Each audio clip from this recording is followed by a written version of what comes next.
Okay, Thomas, how's it going? I can see somebody's watching already.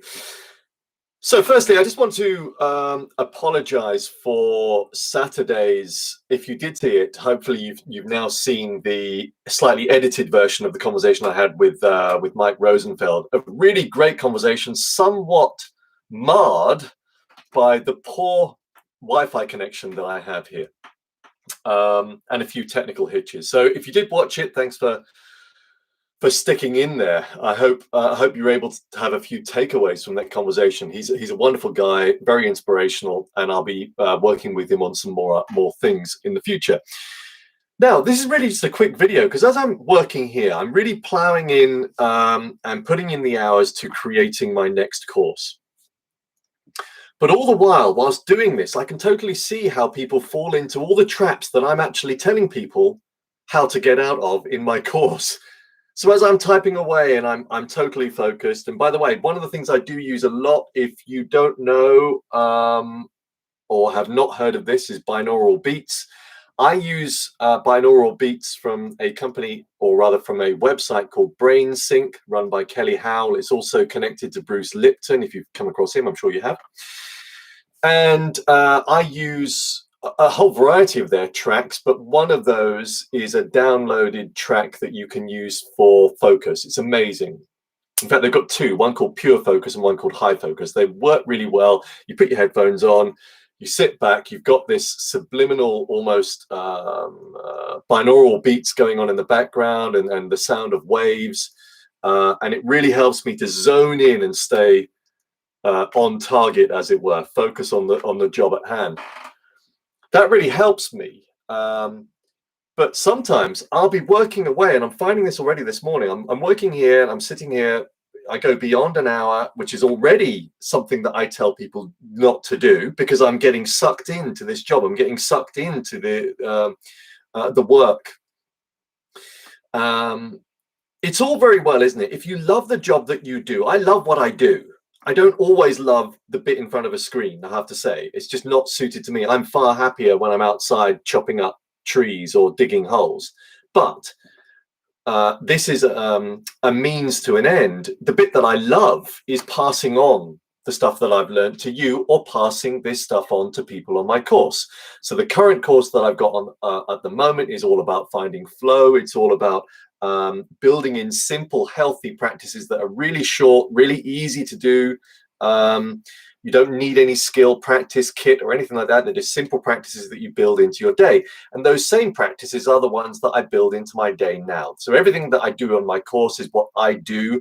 And this bigger course, that's probably going to be about a 4 to 6 week long course, will be a real deep dive, in-depth look at everything I do, with the idea that by the end of that course, you will have created a new path of existence where you're a lot more present, you're a lot more aware of the environment you're in, you're better able to talk in a positive fashion with other people, you're better able to engage with your family, you feel less frustrated. All those things are what I now experience in the main. Now, here comes the inverted comma bit. In the main is the really important point, and I will be totally honest with you, because of course my life isn't perfect, nor do I have it all figured out. I've mentioned that on many times on my videos.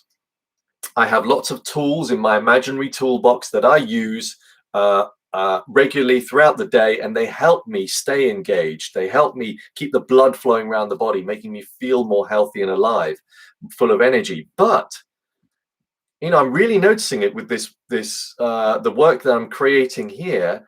I allow myself to get sucked into this stuff because I'm infused by it, before I then get to a point where my eyes are tired, I've got mind fog, and in other words, I've pushed it too far, I've gone too far. And so this is really a slap on the wrist for me, that it's all very well having all these tools and practices, but you've got to live that. That has got to be your existence. You have to be disciplined with all this, which is actually one of the things I tell people to do on my course. The point I'm mentioning, or rather the point I'm making here, is that I could sit here now and get frustrated and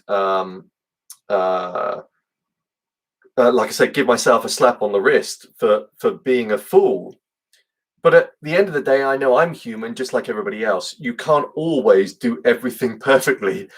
Well, as you know, I definitely do not do everything perfectly. But I know that because of what I know, because I'm what I'm aware of and what I'm capable of, because I know what's a lot more of what's going on inside here, and because I know I've got a better connection with all this stuff, I can quickly snap out of the way technology sucks you in. I mean, it is designed in a very clever way, both the platforms, the apps, but also the technology itself. You know, I can totally see how people are so easily distracted. You know, I turn off all my notifications deliberately. Some people find that really frustrating because they'll try calling me or send me a text message and I won't reply for hours simply because I don't know it's there, nor do I know that they've called. But I do that deliberately because I've got to keep this as clear as I possibly can. I've got to keep slowing down the prefrontal cortex, the analytical mind, because as soon as that starts kicking in, then I'm less capable of doing all this other stuff that I really want to do. Anyway, you know, sometimes these ramblings are more for me than they are for you. You know, in other words, it's a bit like when you write down mantras or if you write down a gratitude diary and all that kind of good stuff. It is helpful to spill your thoughts out to others. And I hope that these thoughts are helpful for you too. But if nothing else, they're helpful for me. So selfishly, I enjoy it. I like telling you about this stuff. And I hope if it works for you, you might want to comment and say, yeah, that's really helpful. You might also want to join me on the next course. So I've still got spaces left for the current course that I'm doing, which is the 10-day introductory course to flow. I'll drop a link below for that. And that, like I said, that's going to be different practices, making use of something called the Flow Hub portal. It's what they call a biohacking portal. It's got 700 different practices that you have access to straight away. Oh, thank you very much. That's really kind, RB. I really appreciate it. Thank you. I'm gonna create some more Soma breath videos. Actually, we are allowed as practitioners, as coaches, to make these videos. So it makes sense that I will create a few more, and hopefully, I'll keep improving the sound, because I know that for a couple of those Soma breath meditations, the sound isn't quite there. It's good enough, but I know for some people, you know, I've read your comments and I know that sometimes you can't either hear my voice or maybe the music's too loud, etc., etc. So I'll keep learning and practicing and developing my skill. You know already that I'm fairly technically inept, and I am learning as we go with all this stuff.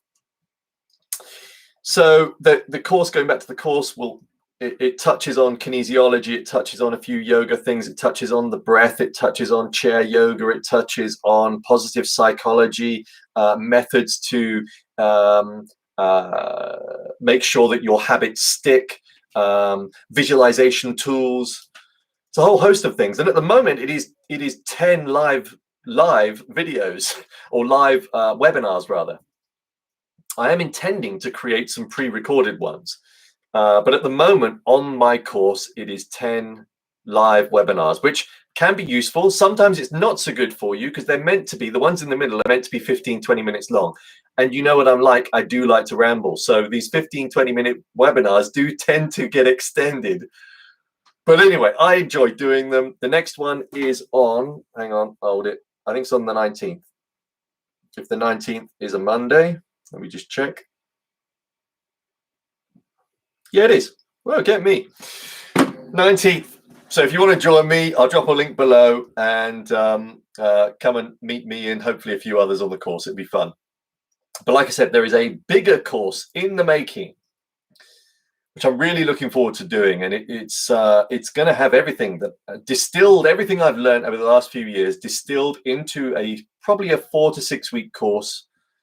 Loads of interactive stuff. And it's going to be very enjoyable, and it really will help to create this new path. Bearing in mind, obviously, what I did a few years ago was remain on this solid path of inactivity, of ill discipline, of letting life drag me along rather than me taking control of life. And then luckily I had that bang to the head, that physical bang to the head, as well as a figurative bang to the head, that the very next day it caused me to think and act differently and then set out on this new path. I don't think it's worth you all going out there and trying to get a bang to your head and hoping that that will happen to you. Far better to do a course with everything that I've learned and everything, I don't call them mistakes anymore, but everything that has become a challenge in which I've then learned something afterwards is also kind of distilled into this course. Anyway, ramble over. Let's stop talking. I appreciate you being here. Thank you very much. Check out the link below of the new course. Thank you, Irene. I appreciate your, I was about to say kind words, but you've emojied me, which is also very kind. Thank you very much. Anyway, ta-ta for now.